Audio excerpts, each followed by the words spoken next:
What's poppin', players? Welcome back to a TwoPennyGames review. This time, Dispatch. I am your host, Tavin Bothel, here with my good friends and co-hosts. Say hello to the people, Connor, Elliott.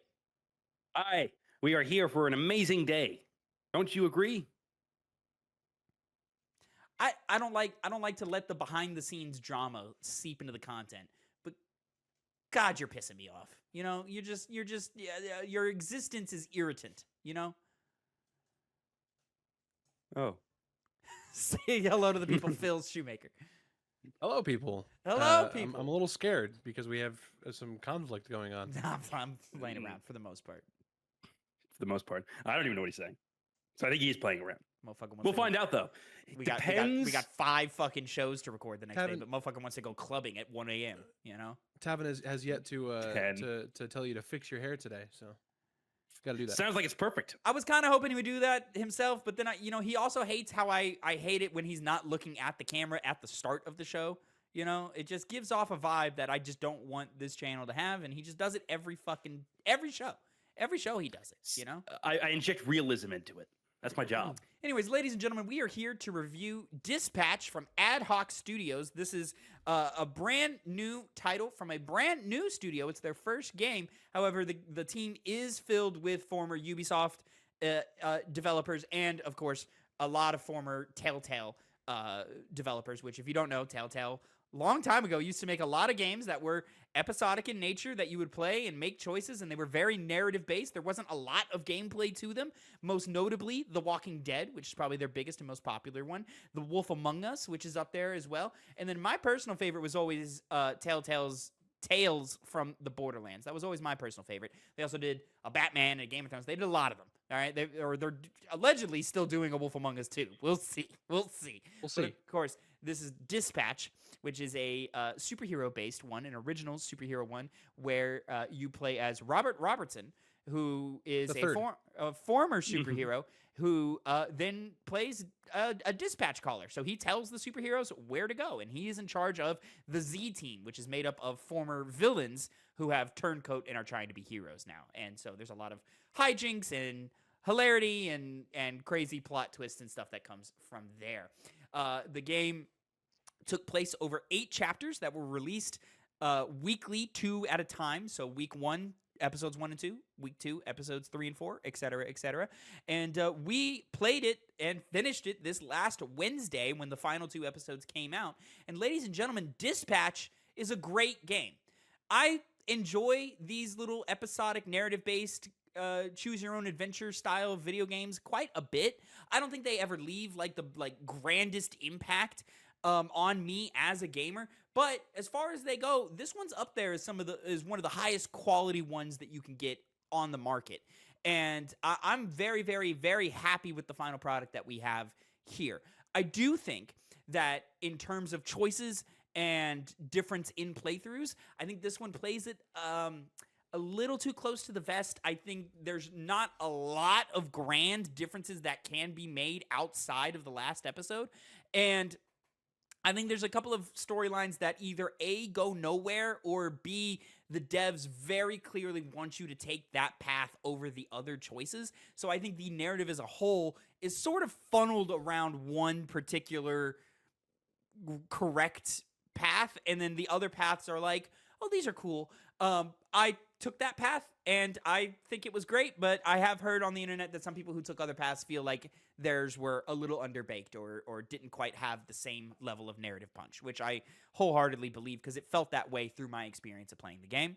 This one being so narrative-based is, of course, leans very heavily on the performances of its actors and the display of acting that we get there, which I think, for the most part, is good.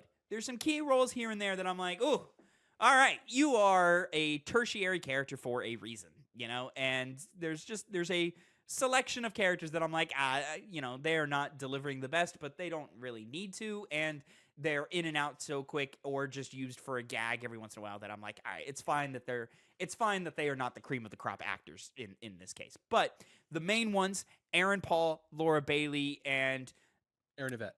Aaron Yvette.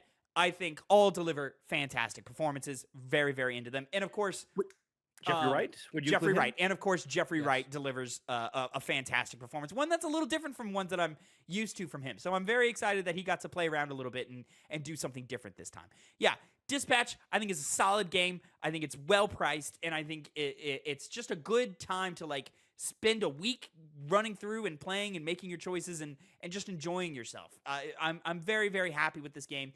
And it's going to go down as one of my favorites of the year, even though it is far from what I think is the best of the pickings of the year. Phil, I actually want to jump to you, and I want to know what you think about Dispatch. Yeah, I love Dispatch. I thought it was really, really great. I would instead of calling it just a great game, I gotta look again, see if did I give it the 9? I can't remember if I did. I don't think I did. But I gave it, yeah, I did give it the 9. So this is an amazing game for me.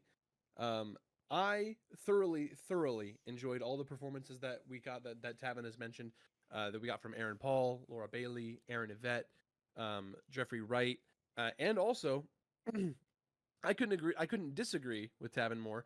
I thought the entire cast, like even from all of these influencers that we have, I thought they were all great. Not once did they ever take me out of it. I thought Moist Critical did a great job with his job as Sonar. I thought Alana Pierce was great as Malevola. I thought Sean McLaughlin, aka Jacksepticeye, was fantastic as Punch Up. I loved Young Gravy's portrayal of Golem. I thought all of them were phenomenal. Funny that I used that word from Travis Willingham's performance as Phenomenon. And yeah, I love this entire cast. I love this whole cast of characters that this game gave us, that Adhoc gave us, and how easy they all were to like root for in the end. There were a couple in the beginning where I'm like, man, I don't fuck with you at all. Like Tavin was saying, yeah, you're a tertiary character. I don't fuck with you. But then like, it really gets you. It really brings you together. It makes you really root for all of these Z-teamers and just want them to succeed, and really pulled me along. And it was like one big happy family. And when we get into spoilers, we'll talk about like our endings. But like I'm very, very happy with how my story ended. And when we do get into spoilers, I'll talk about how I have a secondary playthrough. I made some different decisions, which, you know, I still ended up with a happy ending, just with some different goings on, you know.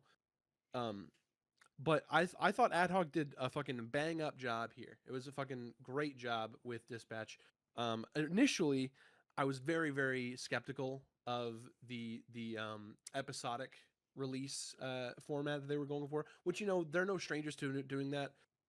But when I played the Telltale's old games, you know, Wolf Among Us, Walking Dead, Tales from the Borderlands, I had started playing them after they had all come out. Here I was, I think, probably a week late to the party, where I still had only the first half of the story, but I at least had those first 4 episodes.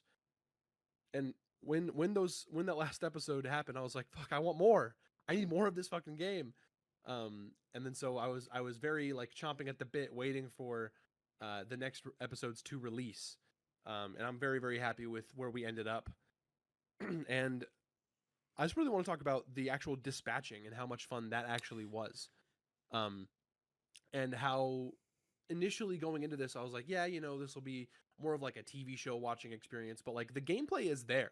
Like I would play a full-on endless mode of just dispatching heroes over and over and see how long I can go without, like, you know, you get like the 3 strikes, oh, you failed 3 jobs, your run's over, right? I think that would be so freaking cool. And I don't know. Please, Adhoc, patch that into the game. Give me a mode. Put a survival mode. Give me a survival mode. Let me do that as much as I can. Also, shout out to Waterboy. Waterboy is such a great character. Yeah. Love Waterboy. Waterboy. Connor, let's move to you. Hey, yeah, I thought this was a great game. You know, covering the video game industry, it's always it's gotten very dark, I guess is the word you would use, with layoffs, with studios shutting down, games not coming out, and it's just been very sad. And to know that Adhoc had a hard time getting this game out, it got picked up by, I believe it was Critical Role. They came in and saved it. Yeah. I think the development time was like 8 years. They didn't even know they might do all that well past the release of this game, and that still remains to be seen, unfortunately. But for all intents and purposes, right now, it's a great success story, and it certainly deserves it because it's an incredibly high quality game. Especially for those people that think they're tired of superhero movies and films and TV shows. Movies and films are the same thing. Films and TV shows and video games. It's really more about just how you do it, and this one's able to introduce you to this new world with its own cast of characters that, as we've kind of already said up until this point, you just become very you become in love with, because I think I kind of agree with you, Tavin, where it's more, there's some voice acting that's not cream of the crop, especially when you're comparing it to Aaron Paul and Laura Bailey, and they're doing so amazing. And then you do have Moist Critical come in, who he's not bad. A lot of Paris is not bad, but it's just clearly there's a drop in quality. But the thing is, the characters themselves seem to make it work. It plays it off more natural for a lot of the cast, especially with how they're used. They're not constantly having a line to throw out. The ones that do tend to be better voice actors, like Flambe's character, for example. So it seems like first role. First role, huh? I That's enjoyed impressive. him in it. That's impressive. Yeah, that's It's very literally good. just his speaking voice. If you've heard any of his interviews, like Greg Miller hosted a big roundtable cast interview, and that's literally just Lance. Did he go to like school or anything, or He's a comedian. He's a stand-up comedian. Oh, okay. Good. He did I quite guess well. there's a lot of transitioning skills there, but I loved how they made use of those voice actors. Like Moist Critical, he had a great. You wouldn't have known this, but there's a great scene in.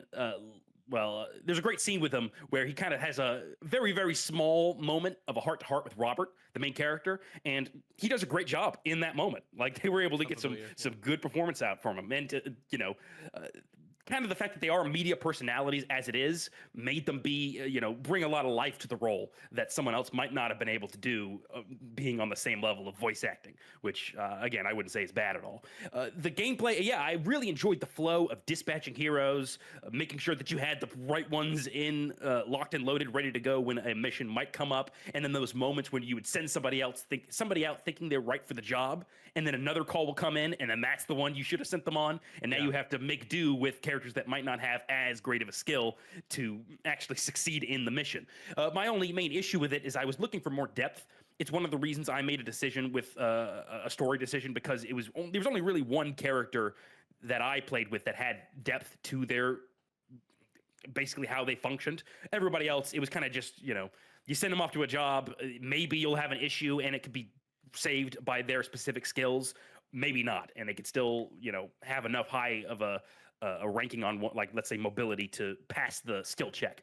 So I just want a little bit more depth. I enjoyed the hacking mini games when they would pop up. They never really lasted too long. Same problem where I think maybe you could add a bit more depth, maybe make it a little bit more fun, I guess you could say. But it worked for what it did. It's not like it beats you over the head with it. Narratively, it's great. I need to really stress that Robert Robertson doesn't seem like a character who'd be all that interesting, but he really, really was. And a lot of that is due to Aaron Paul's performance, but also the fact that you can play him two different ways, and both of them make sense.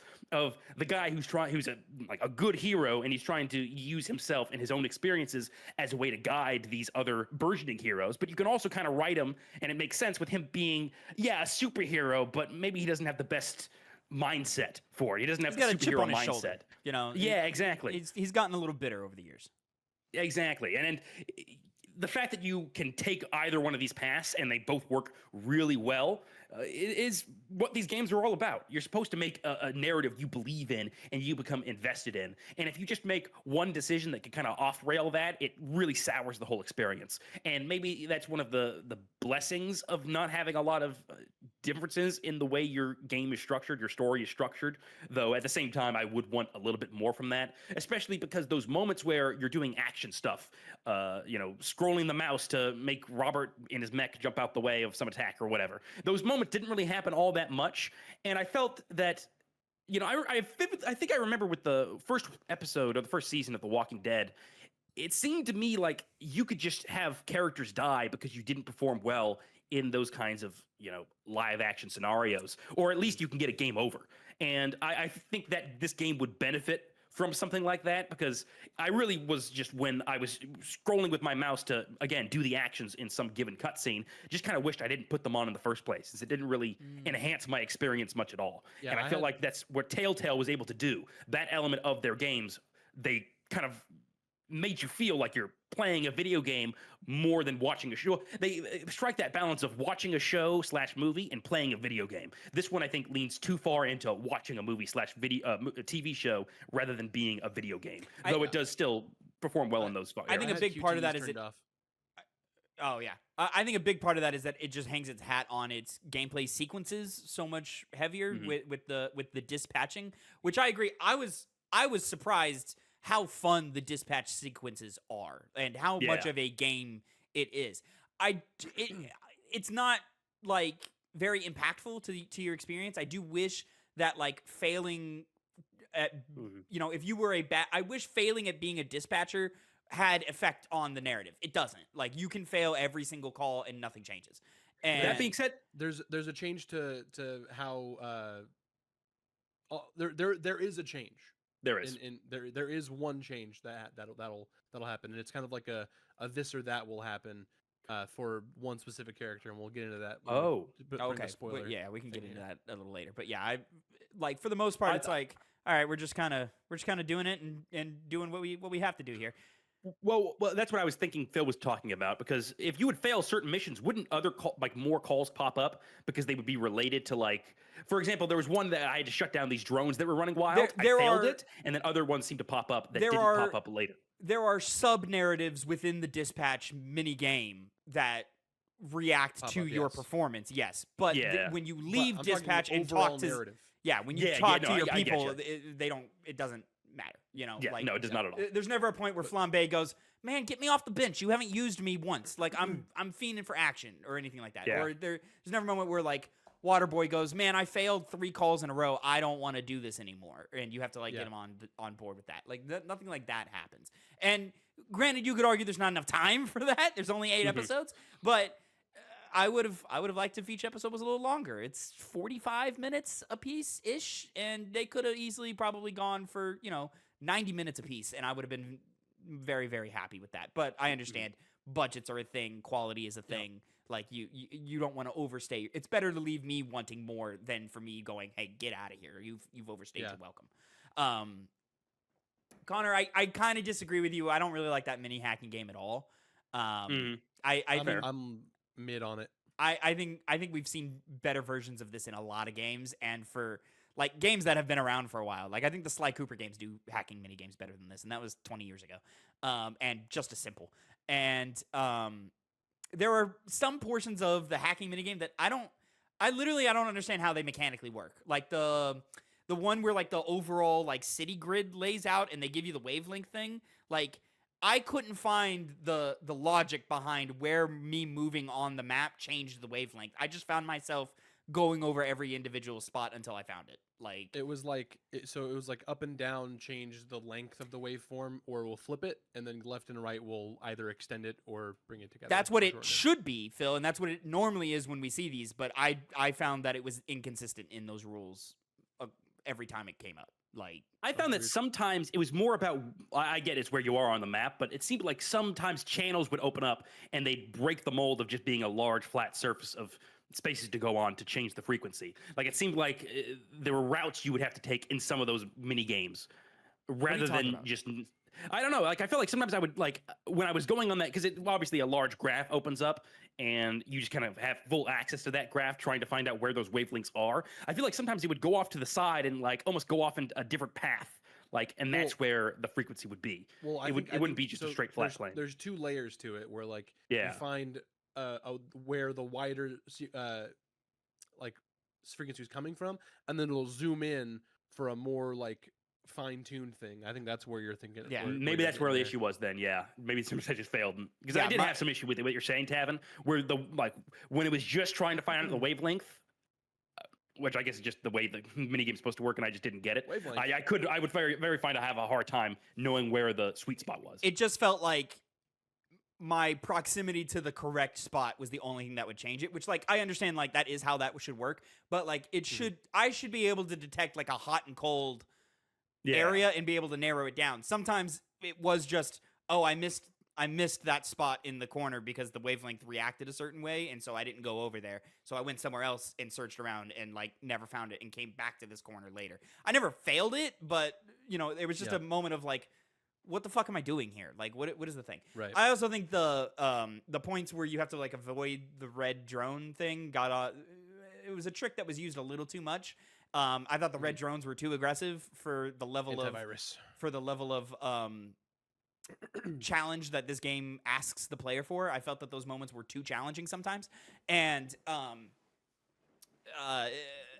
it didn't feel very creative after the first couple of times of doing it. So I was just like, we could have done more with these hacking mini games, and it could have been like 5 or 6 like WarioWare level thing where like you just like click a button like once or twice instead of like, well, let's have these 2 types of mini games that expand on them. They never felt expanded upon in a way that felt rewarding to me. But the main dispatch thing, fucking loved it. Fucking awesome. I would say the hacking part's the weakest part of the game. I agree. Which isn't really, I don't think, saying much, but I can't really think of anything that has a weaker performance than that. That's the thing about this game, why it's so good. I think it's also accessible to a large group of people, is it's kind of hard to not like it, with whatever issues you might have. Like, I think besides some of the performances not being as good as they could be, some of the moments of writing were cringy, but they were only moments, nothing that like stuck in my brain as a general mark against the writing. It was just, like I said, specific moments where I'd get like, that was kind of a weird line. I didn't feel the cringe. I was gonna say, when we get into spoilers, I want to know what Connor found cringy. I literally cannot tell you. It's literally like a line at some point. This is my count. I think the writing is actually so good that this is my counter to Phil's point about the voice acting. I think the YouTubers were not great in this game. No disrespect, it's not everybody's cup of tea, and it's not what you guys do and or what y'all are known for. But like, I found Moist Critical to be very distracting. I love Alana Pierce's work as a writer and as a journalist and as a YouTuber and all that. I didn't love her work here personally. She wasn't bad, or none of them were bad. They were just like y'all are this is clearly not your day job. And I think Phil not having a problem with him is because the writing of those characters was so strong and quirky, and like the gags and the jokes that they would get off always worked, and the Jacksepticeyes is in that thing too. But the running joke of Jacksepticeyes' character is so fucking funny that we like the character. Like, I think we like the character. I don't like the performance. I think it's also really cool that like for a lot of their performances, like in that roundtable interview I was talking about with Greg Miller hosting, a lot of them like they went into it trying to do like a voice, and they're like, no, don't do that. Just take it like you're speaking. And that's how a lot of their voices are. It's literally just them talking. Yeah. And it really works for me. That's why I thought it doesn't work for me. I Like, think it's a smart choice not having them do voices and accents that they are not comfortable with, because they're not actors, So like that could have turned the performances to mid to bad. Like, if they were doing voices and things, that could have turned the performances bad. So it's a smart directing choice to tell them not to do that, but I still think it's a bad casting choice, because I think Alana Pierce's very light and very light voice and Australian accent does not sound good on Malevola. I always have trouble saying her name. I don't think Alana's voice matches that character. Really, I see what you mean, Tavin. Yeah. Well, I mean, they put like an effect on her voice, which I'm not a huge fan of, but Who's the voice actress for Zia? She was great. Who? For who? Zia? Who are you talking about? Light. A light girl. Prism. Prism? Isn't her name Zia? No, her name's Prism. Huh. That's Thought Squad. She's a rapper. Thought Squad. Oh, that makes a lot of sense. She's the one who does the Pound Cake song, yeah? Yeah, she does Pound Cake, and she does the song Hose Depressed, which is the background song for the bar fight. Nice. Yeah. Which is why Prism's up there singing karaoke. I like Young Gravy as Gollum. Gollum was my dude. Good. That was one where like, okay, we found a voice that like is close enough to character design that it matches, and we're not doing too much with him. We're doing the exact amount that we need, and he's only popping up when we need him to, and it was really good. It was really I really loved good. his little like flavor dialogue whenever you'd send him on somewhere. Or, Yeah. like he succeeded really well. Like if he nailed it, it'd be like Kobe. and Fucking sick. all of the like, you send heroes off together on missions and stuff, and some of them can form bonds and be like, the oh, we're gonna synergies. be like friends now. And a lot of the crosstalk between friends, as you watched that develop, was fantastic. I wish it had an effect on the story, but Well, it's kinda it's does. nice flavor text. There's some stuff there. There's some stuff there. You played more of it. Specifically, chapter 7. There's a I- reason that one certain character is upset whenever we're talking about cutting somebody. Oh, But does I see that what like if those two characters don't connect, does that not happen? Is my question. But I'm saying that but that's the thing. The synergies aren't necessarily like, oh, if you send people together more, they'll form synergies. The synergies are already like set Yeah, before you start. which is my point. That's what I'm saying. So if I go out of my way as a player to not put those characters together and the synergy never forms, then I understand they're set, like everybody's synergies are the same. It doesn't matter who goes on what. It's character A and character B have a friendship. That moment that you're talking about, Phil, does that not happen if that synergy never forms? I don't think it does. No, because the synergy's already there. But I get what you're saying. It's not there. It happens over time. It's just set, so it happens for everybody. It is interesting how in chapter 4, who you pick forms a synergy with the person who had a synergy with the person that you cut in chapter 3. So like if you cut makes sense. Sonar. Whoa, let's give our clear thing because we're getting a little into the weeds. That's now. chapter 3. Yeah. Yeah. Still, Spoilers are spoilers, Phil. Like it doesn't matter when they They are. happen. The spoilers Just are saying. spoilers. So I had something and I've forgotten it. Music I thought was quite good. There was one moment in the final fight where I was like, "This is a little underwhelming musically than for what the moment calls for." Where they just do like the main theme. Yeah, over, like, it's that it's final not fight. it's not a very weird. super heroic theme. So it's just like Yeah. we could have put some more instrumentation into this beat, like just to it was bump very up a little very much like main menu music, but bit. 100%. Yeah, yeah, and it could have been that same melody, just pump it up, put some brass in punch it up, Yeah. punch it up. I'm sure I'm gonna remember something in the spoiler section, and I wish I could remember it now for people who are dipping in and out. But let's go ahead. Let's dive into some spoilers here and have some spoiler talk. I kind of wanted to continue my thought from before. Sure, go ahead. So, yeah. Final warning: spoilers. If you haven't played the game, go play the game. We all recommend it. It's totally worth your time and money. So go play it. But click off Absolutely. now if you don't want any spoilers. Yeah. So at the end of chapter 3, you're forced to make a decision to either cut Coupe or Coupe or Sonar.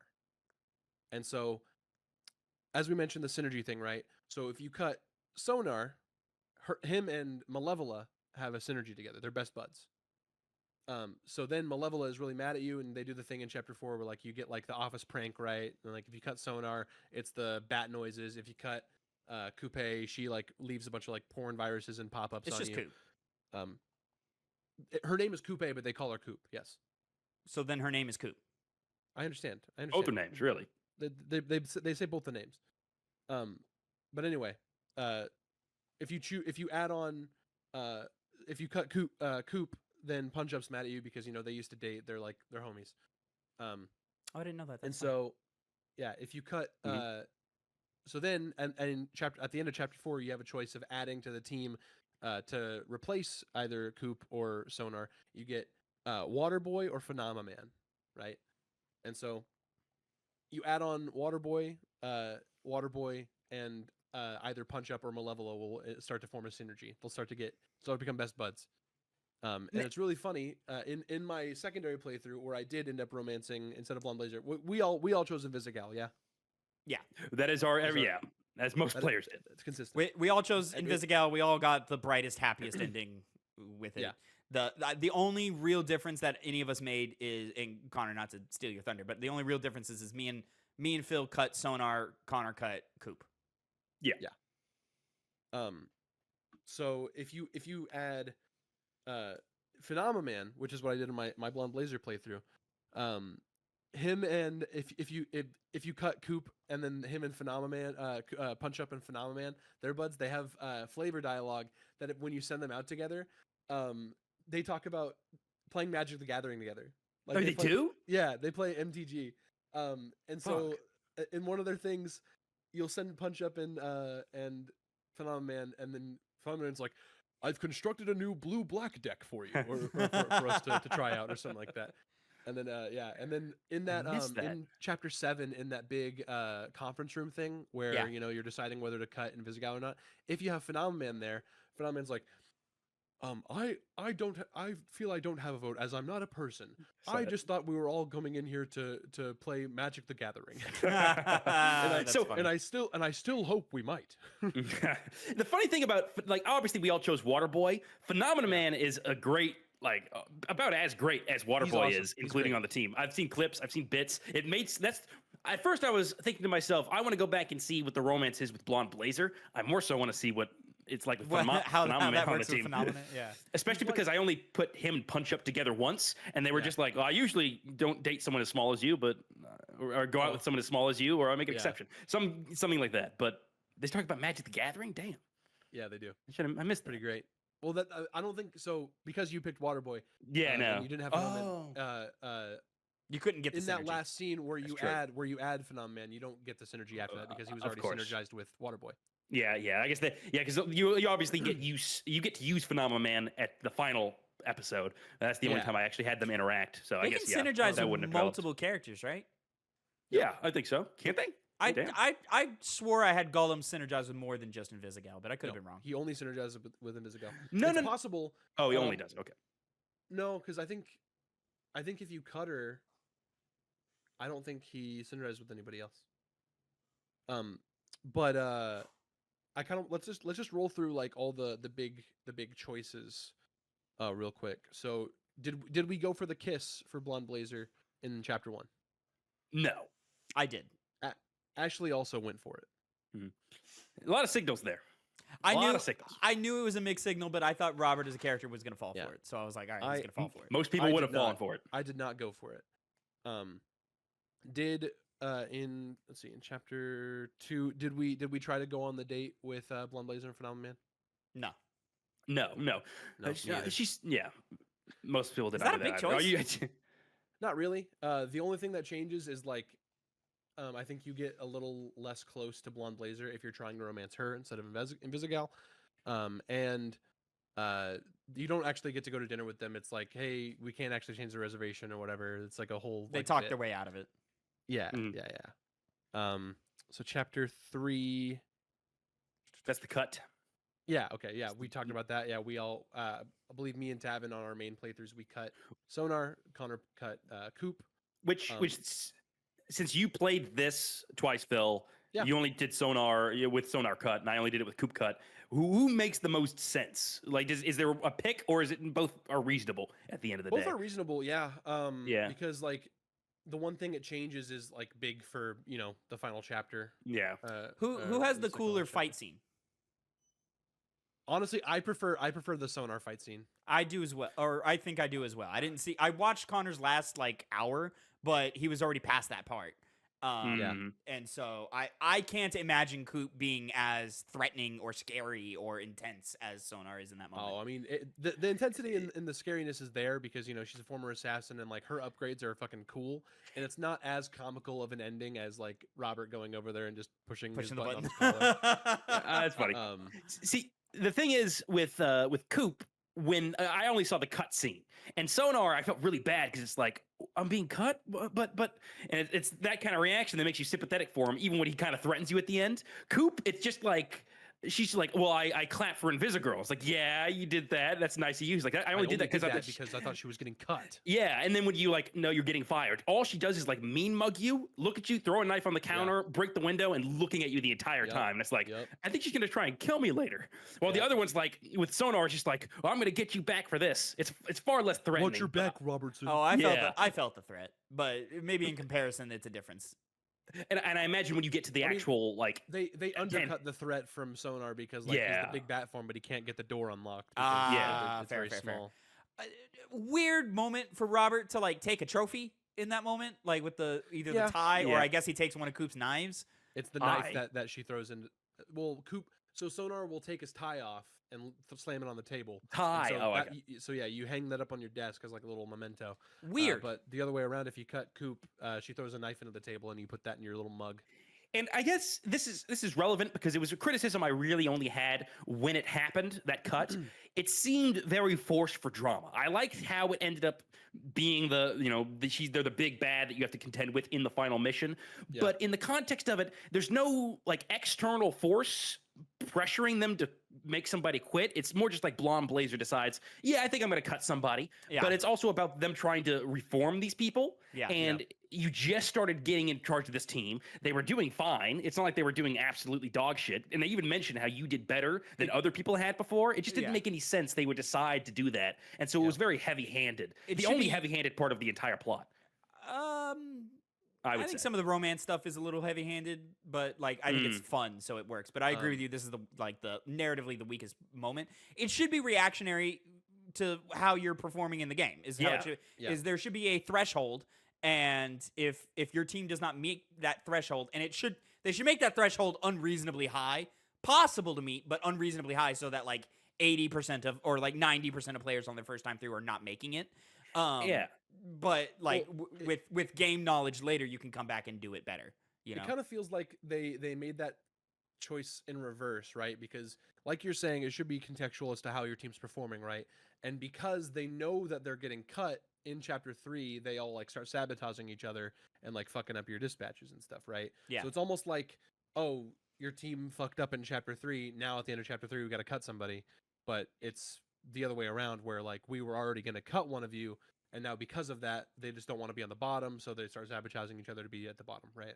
yeah. Yeah. It should almost be like Blonde Blazer shouldn't tell you, hey, there's going to be a cut at the end of this episode. It Yeah. should be like rumors spreading around the office because that happens in real life. Like, oh man, did you hear they're going to make some layoffs this week? What? What do you mean? Like Yeah. something like that, and it not be a thing, but that should trigger the Z team to, as Phil said, do the sabotaging that they do in the episode, and so they're sabotaging each other so that whoever performs the worst does that. And there's a way to like fix that mechanically, and it should be the one who sabotages the most successfully. So like you, the player, fail to stop the sabotage. Whoever does that the most is the one who gets cut.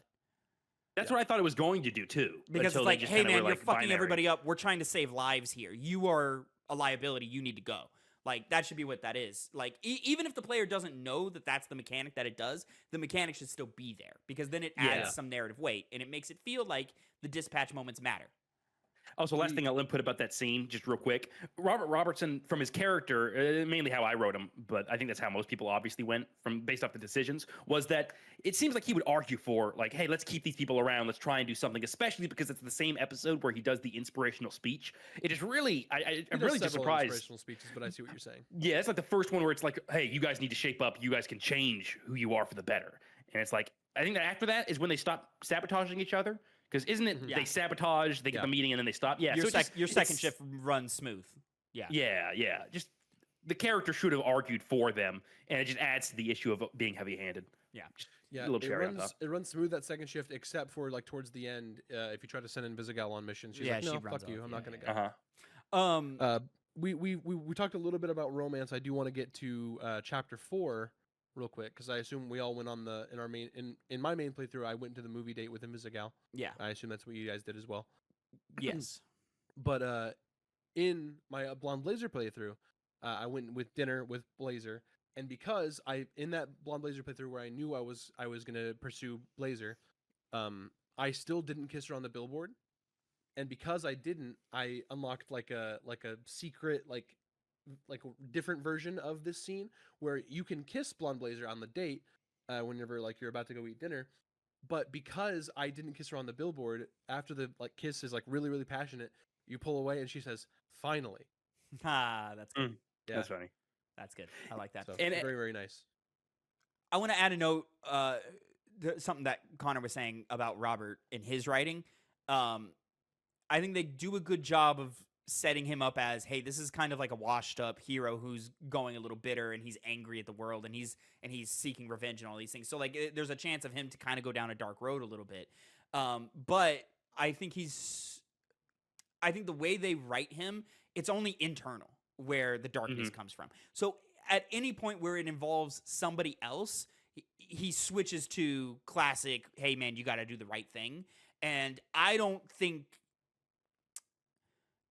I think it just sets up Robert to just go one way, to go on a healing journey and not on a going down the wrong path journey. Like, because if they had set him up as like he doesn't give a fuck about anybody else, then that's different.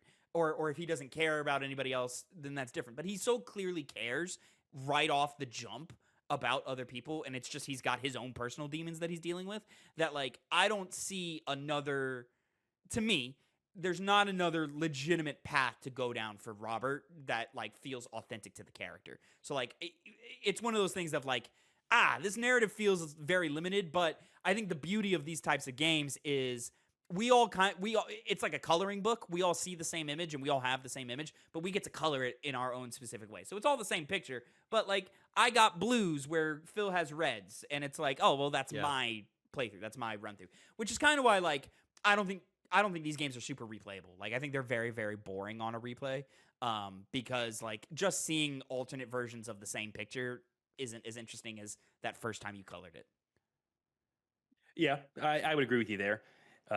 Biggest one's the romance mechanic, I would say. The date who you go out with is the most interesting part on replay. Yeah. And who you cut. But other than that, yeah, there's not as much like compared to something like The Walking Dead, where how many things are going to happen there? I think The Walking Dead is the same way. Change things. I think Walking Dead is the same way. Yeah, I think all of these style games are the same way. The ones that aren't, to me, are the Until Dawns, the Detroit Become Humans, the Quarries of the world, that like, oh, those are those go in wild different directions, you know? Yeah. Whereas these ones, at the end of Walking Dead, you still have the same scene in your ending.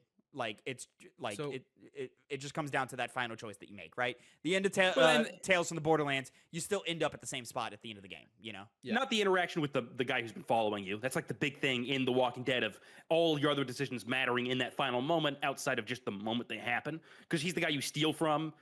You don't know you steal from him because it's some parked car, and he's followed you, and he has a lot of commentary on the things you did up until that point, and it changes how that scene plays out. Sure, but that scene does still happen. That's true. Like, yeah. He's still the creepy dude following us. Yeah, and he still dies at the end, right? Like you still kill him at the end. I haven't played The Walking Dead in a long time, so I don't remember. You can choose not to kill him. Oh, okay. I think it's you or Clementine kills him. It depends. I'm pretty sure that's what happens. Maybe I've never chosen not to kill him then. Mm-hmm. Yeah, like this style of game, like all of them don't really have that much variety to them. Like they don't color themselves until maybe in like season 2s of them it's a little bit different, but I never finished Walking Dead season 2. I never played Batman season 2. Wolf Among Us never happened. So I do want to talk. We talked about how there's not that much that changes. There is still that one thing that I teased a little bit in the non-spoiler section. One major story change happens on whether or not you support Invisigal, because throughout the game there are different dialogue options where like you can rat her out when she punches you. You can talk about how big of a problem she is, and make all those different choices. You can like not help her in some of the hacking mini games where she's like struggling with that fight in the jewelry shop, right? And so if you fail to support her enough, she's a villain at the end of the game, and she kills Shroud. Yeah, I'm aware of that. And that seems more like impactful for a second season rather than in the context of the game, because mainly it's just so at the end. And it is cool. The implications are nice, especially since I'm going to say it right now. There's probably going to be a second season. I know they hadn't necessarily planned for there to be, but I think at this point, but I really want one. But it just seems like there's too many parties that are now interested in it, and the success. They didn't know how successful this game was going to be. I think they're, and it's clearly done very, very well. And that very often, I think, determines how a sequel is going to perform, or if there's going to be a sequel at all. I think most recently of Space Marine 2, where it quickly got announced for a sequel, and maybe they planned that beforehand, but it definitely seems like because that made such a big splash, that's why it got it. This one being no exception. I agree. This one, I think this one has succeeded their expectations greatly, and that's fantastic. I believe a sequel will be greenlit. Whether we get it or not is a different conversation. I would Especially in love a this day and age. sequel. I would love it sooner than later. If we can get a sequel out in 3 years as opposed to 5, that would be great. But I don't see how that could happen if they weren't prepared to make a sequel from the jump. Exactly. Going back to chapter 8 here. Did we? I don't want to. The other choices, like at the end of every episode, they're not that major, but we all. Well, this is chapter 7, but we all said no to cutting Invisigal, right? Yes. Well, yeah, I Invisigal. support it. Yeah, I support it. That was the only choice where like I thought about it. uh, Every other choice, I was like, yeah, I'll just support Invisigal and it'll be fine. I felt like I was actually in a work setting where I was like, well, conflict of interest. Fuck it, I'm going to be conflicted in my interest, and I defended it. There But you go. so I realized in real life, maybe that's exactly what I would do, and that's not a good thing. I'm shocked nobody brought it up and said, man, you just want to get your dick wet. What are you doing? Yeah. Like, Right. Especially like doing the playthroughs, because it was the same way in both my Blonde Blazer and Invisigal. Granted, in my Blonde Blazer, I did say to cut her, and it didn't really change that much. I just wanted to see what it was like when they weren't all like demotivated, because if you choose not to, like it says like team morale is now low or something like that. And really then not that big of a holdup in the game, though. I think their stats are just like -1 or something like that. Yeah. Or something. It's a very like minor thing. Yeah. But my stats, worth it stats for were- keeping it My visible. stats were packed, Yeah. bro. Like My stats everybody were was fucking so good. Everybody was crazy by like episode 6. Everybody was like fucking Yeah. banger. Yeah, And and that- then Turning the big Waterboy choices from like a useless wet fart Yeah. to like one of the strongest heroes on the team Right. is So, so, yeah, we- satisfying. with me and Tavin both cutting Sonar there, I imagine Tavin, you made him the brainiac, like Yep. you made him super fucking smart. Yep, Yeah. that's exactly what I did too. He was maxed out intelligence. That was the first thing I did. Once I did that, Yeah. then I started jumping around doing other things just to kind of fill holes. Yeah. It was weird. It was funny because like I think the RPG numbers are done really well because I never felt like I 100% had the perfect build. Right. I think they did a good job with the numbering and the challenges that you come across to Mhm. be like, I always feel like I'm short on a stat, but like I'm never clear on what stat I'm short on. Sometimes it's intelligence, sometimes it's charisma, sometimes it's strength. Like I'm always like, I don't know which one I don't have enough of. The only thing that was an issue for me, like when you select those like options that are like, oh, there's the ones that's like, oh, run away, or like Yeah. them describing the call, right? Yeah. The only ones that I got flipped around were for vigor and strength. Yeah. Because like some yeah. of them I was like, okay, I imagine if I have someone that's really high up in strength, this is good. Oh no, I needed someone that was really high in vigor. Yeah. Right. It was usually And like defend or like Mhm. push back or something like that. Secure? Like, Would secure usually be that? secure. Secure. Yeah. would be Whereas vigor. like attack or defeat or round up or Yeah. something like that would be. And I either think strength for or- like the first like 6-ish episodes, I was very much struggling with that. Like probably 5 or 6, yeah. Yeah. And then that last one, I was like, I have a higher, a more of a grasp on this now, where I can do this more clearly. Back to chapter 8. Did we give Shroud the what's it called? The pulse, astral pulse? You gave them both in Gave 'em both. my case. Did you give them both also? Nice. Yeah, I wonder Nice. what happens if you give him the correct one. He just wins. He just does it, and then he if you give, so I gave him the correct one in my Blazer playthrough, and then he just puts it in, and then he's like, oh, my prediction says that if I let you live, you're gonna come after me. I have a higher chance of succeeding overall if you're dead. And so he still Mm. tries to kill you, but Invisigal's still there to block it, and then because I was still a good mentor to her. What stops him? So he's out of bullets in his gun. So then it's still the same thing where like Robert runs over and tackles him, punches the shit out of him. It's the same ending overall. That's kind of lame, but okay. Yeah. or I guess Which- the alternate would be that then Invisigal kills him as well, or something like that. Well, so the alternate, that's if she only kills Shroud if you're a bad mentor. Right. Yes. Yeah. So, first of all, I will say, because it was not mentioned in the non-spoiler part, I really liked Shroud as a villain. He was very intimidating. Matthew He Mercer, was, great performance by Matthew Mercer. He performed his job really well, especially since he only pops up 3 times in the narrative. It only but- speaks. yeah. It only speaks in the last one. Yeah, well, What's 2, crazy- because he's in the bar. Remember? You're right. Yeah, last 2, whatever. Yeah. But like Yeah. his big introduction, no words. Yeah. What's crazy is so like we all know me. I'm a sicko for like voice actors. I can identify voices like off the cuff, right? earlier in the story, there were several times where Matthew Mercer was just doing a voice, and I could just hear. Because I knew going into this that Shroud was voiced by Matt Mercer, so I was like, I would hear like a random one-off character being voiced by Matt Mercer. I was like, is this Shroud? Is this Shroud? And That's so funny. because of that, I did not think I in my mind with hearing Matt Mercer in the bar in Chapter 7, I was like, yeah, it's just a guy voiced by Matt Mercer. It's not Shroud. And then that reveal really worked for me. I was like, oh my god. I was expecting a big twist from some other angle that was coming our way. Like Phenomenon So was turns I. evil. I saw one internet theory that I was like, that's so crazy that it might be true that Waterboy was secretly Shroud. Really? shit. Jesus Yes, Christ. because in his wild. intro scene, he knows you're Mecha Man without telling him. Well, you're in your Mecha Man suit. There's not the You are. the Oh, next you're suit. right. Yeah. But there was something else in like an internet theory that I saw that I was like, oh shit, that's so crazy that would work. That would so work on me. Like Yeah. that would be a really cool twist. But like when it just turned out, it's just this guy, and I was like, all right, cool. It's a guy. We got a bad guy. All right. The I two was- Go ahead. Oh, I was going to say, you might include this in your theories, was that Blonde Blazer was somehow not Shroud, but connected but to Shroud working- at the working very for least. Shroud, right? Yeah. Mm, Those yeah. so two of the main theories that I kept hearing, like throughout, like, and not like hearing like, oh, people were spoiling the game, but like people were like, oh, I think it's going to be revealed one of two things, that either like Invisigal was working for Shroud in episode 1, right, which was confirmed, or Blonde Blazer is working for Shroud now, and that's why she like headhunted you, and she used the thing like of Chase recommending you as like a secondary thing. Just happened to be the same thing, but like Blonde Blazer was working for Shroud the whole time, right? And that's why like she is like kind of a spy for him. That's why she's trying to get so close to you. That's why she does the whole thing with the dress. That's why she's like being your buddy and all that, because Shroud wants to get information. And we know one of those things actually ended up being true. Mhm. But I was gonna say, so on one more thing in that last episode where you're fighting the person that you cut, right? At the end, because I was romancing Blonde Blazer, she showed up on my dispatch board, bro. No, So she. does What are she you still talking do about? that?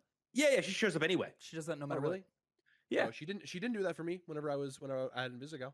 Really? Like, yeah, and maybe I was just doing a better job of taking Sonar down. Like, I wasn't having that much of an issue, but I thought it was because I romanced her that she showed up on my dispatch board. And she No, was it just helping happened on me out. It didn't happen with the sonar thing. It just happened on a random failed mission, and I thought maybe I'm because just I've seen it goated. so much, I've seen it happen so much on TikTok that like I thought it was a scripted fail. That like no matter what they have the the little bouncy ball comes around and does things. I thought they were just like nah, like mission number 7 or whatever of the day, they just have it automatically fail. And Yeah, I was that like, that never happened for me on my first playthrough with my Invisigal playthrough. interesting. Because like I guess I'm just goaded.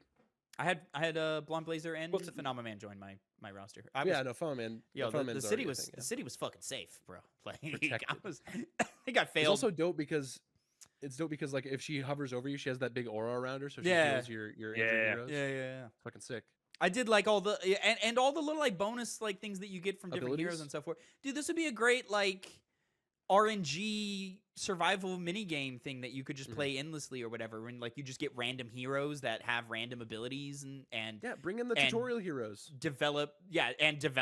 extra abilities as you progress them and so forth, just like in little runs. It doesn't need to be like I don't want a big grand Hades like roguelike thing. Yeah. Just like a little like random thing that I can just jump in and do a couple, like just a small thing. Like it doesn't need to be much. Like, but it's fun enough to where it's just like, hey, if you just put a death counter on here, Yeah. fail 5 missions and you lose, and you get if you fail a mission, you get 1 back every shift.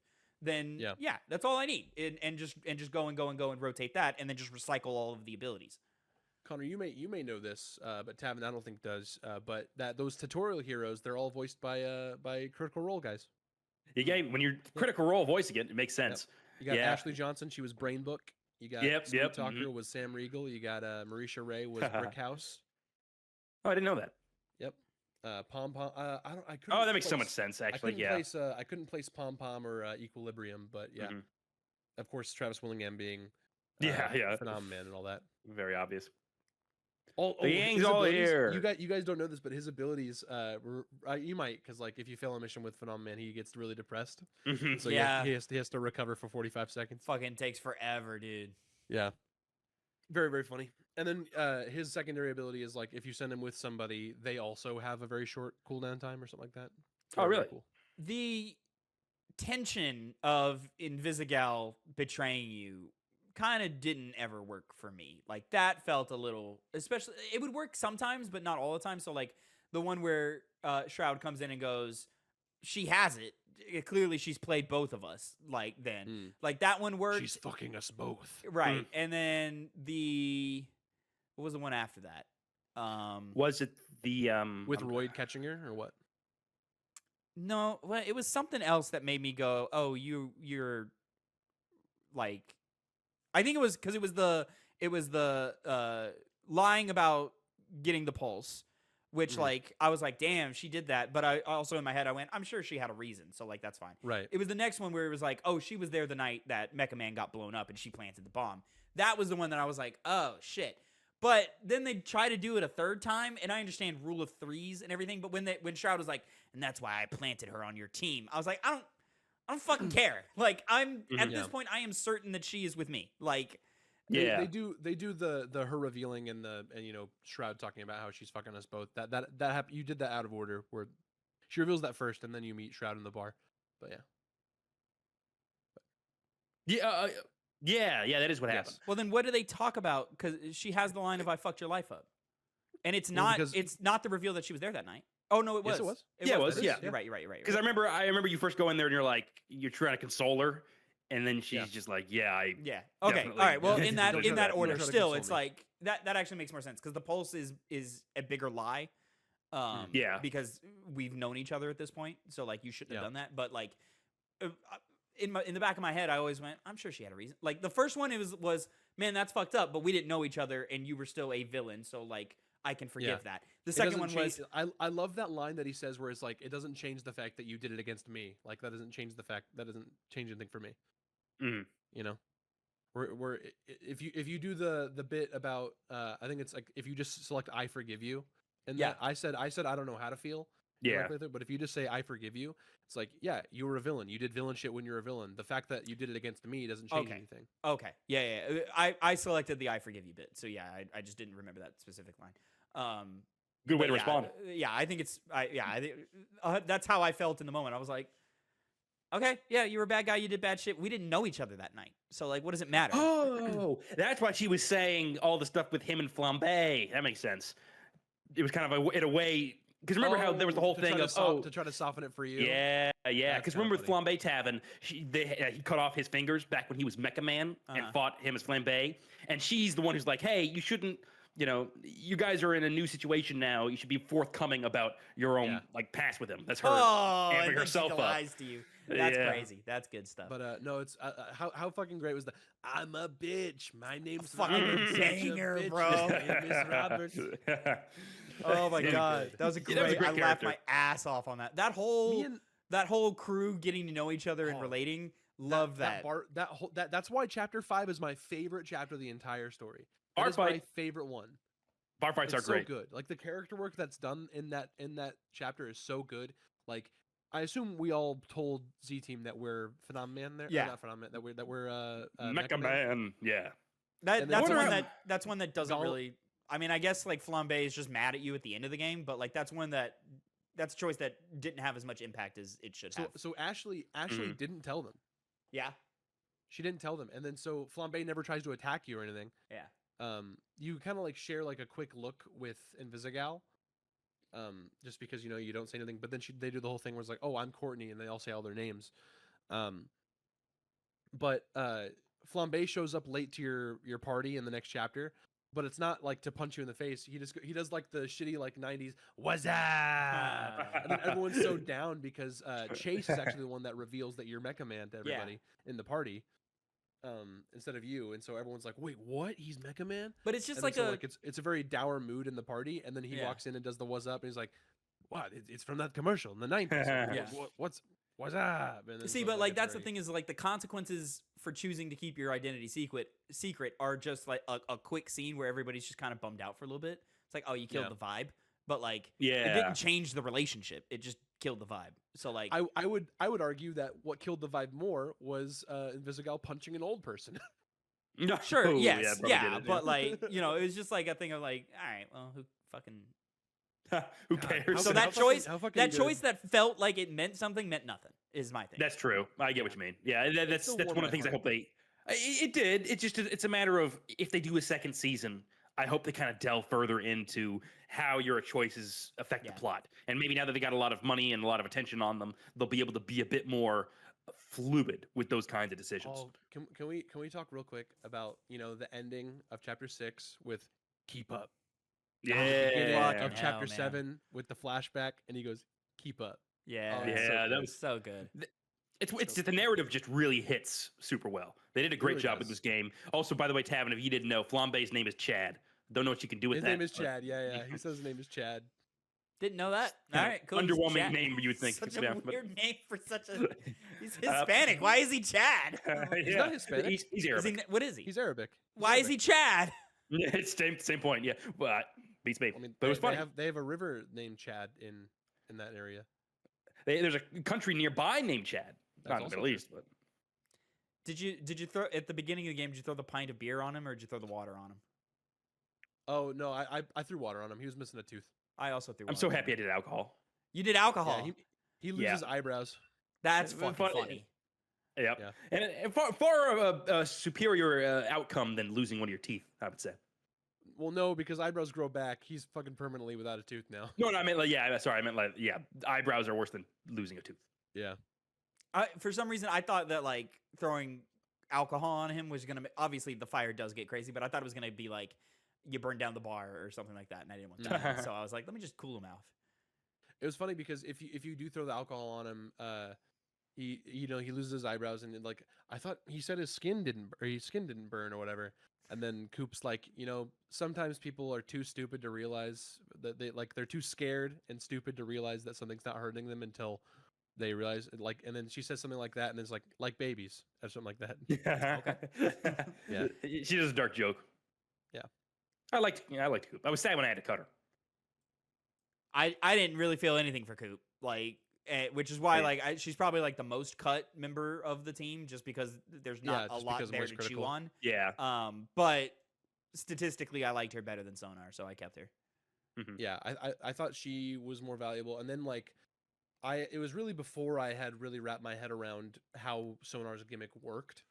Yeah. really, and then I was like, oh, I really prefer this. I'm kind of sad that I cut Coop. Oh, and not, really? Nah, I or still. that I cut Sonar and not Coop. My thing is, I don't like that he's the only one with a gimmick. Well, see, that's what I liked about him because it's like, hey, at least it's something more interesting than a lot of the other characters do For because it's already a bare bones game. I was talking a gameplay-wise. little bit. I was talking a little bit with Tavin on DMs right after he had finished episode 8, but Flambe, like as soon as he was back in my squad after chapter 6 or whatever, like, or sorry, no, I'm wrong. He went from like one of my least deployed heroes in like the first couple episodes to being like one of my best heroes on the team, Yeah. to the point where I think in that secondary playthrough with Blonde Blazer, he was my like best hero. Like it'll like flash up your best hero at the end of the credits, right? He was my best hero. Mine in my original playthrough was Prism. Same here. What was yours, Tavin? When it does that, does it mean whole game? I think Yeah. it does at the end. Yeah, like that's the whole point of episode 8's Interesting. breakdown. Yeah, because I thought that was just to episode 8. I didn't No, realize that was the whole game. because it says like for all, it has all your like master stats at the end. There is Yeah. one for like your most deployed hero for the episode, but then there's one after that's like the whole game. Yeah, I'm pretty sure Prism was for episode 8. A lot of the later episodes, it was always Waterboy. Some of the early episodes, it may have switched between like Invisigal and Gollum. I used Gollum a lot. Gollum was I'm, that and like- Prism were the It's two good. best. For my overall, I'm surprised it wasn't Gollum because bro almost never lost. I've sent him Yeah. out all the time. Loved that guy. Yeah. I loved all the secondary abilities you could unlock, the kind of like what Tavin was talking about earlier. But like for Flambe, his was good because like if he succeeded at a job, his mobility and strength went up. But then if you succeeded again after that, there was like his secondary ability was either if you succeed after that, they get maxed out. But if you fail a job, all of the stats become ones. Oh, that's why that kept happening. Okay. I was like, there was just times where I was like, Flambe, why are you at 1? And how do I get you back? Like, You just got to succeed 2 more jobs, and then he's back to normal. oh, that's a lot of jobs. Yeah. So yeah, when he's down like that, you just send him as like a secondary, and then Dude, you got like punch ups where like he doesn't get injured, and then I chose the one where you could send him as like an addition. Like I you did can that just as squeeze him well. like a I didn't tiny really ever slot. do it. I think I did it once. Really? Yeah, I didn't really do it Good. that much. very I useful. loved Golem's like, hey, for every empty slot on Dude. the team, he's gonna Yeah. double up Yep. and like increase his stat. He never lost, bro. He never lost. So good. He could I not sent him lose. I sent him alone, and if I didn't send him alone, he went with Invisigal just because they had the Yeah. synergy together. But man, everything he got sent on, it was just 100%, 100%, 100%. I think Did a lot. I think the best synergy in the game is Prism and Flambe's. Like it's the best because like you put Flambe in the first slot, you put Prism in the second one. Her ability activates, giving you another Flambe. Oh. So like you have the entire fucking Pentagon filled out because they're on opposite sides of the Pentagon, right? So like They are. Are they? she's the for me there was because she's charisma and I made her a Oh, little okay. smarter. I was thinking literally, like No, okay. opposite sides. They complement each other. Yes, you're right. Yeah, they complement each other is what I mean. So yeah, so because her double up thing happens because she like makes hard light copies, and which I as soon as I got the secondary thing, I got the better version where it's like instead of being an extra half point, it's like one extra whole point, right? So now I'm filling out that entire fucking Pentagon for one job, for fucking walking a dog. Ladies and gentlemen, that is going to be it for our review and our spoiler cast for Dispatch. Let us know down in the comments below what a did you video think game. about the game? What choices did you make? And what were your pros, cons? What'd you like? What you didn't like? How did you feel after Chase's little keep up? Woo! Woo-hoo! Let me know down in the comments below. And of course, make sure you like, subscribe, and watch for more. We will have more reviews coming soon in the future. So make sure you keep an eye out for that. And until next time, have a great time. And gentlemen, say goodbye to the people. Bye. Brunette Blazer is hotter than blonde Blazer. Oh, dude, true. so much hotter, bro.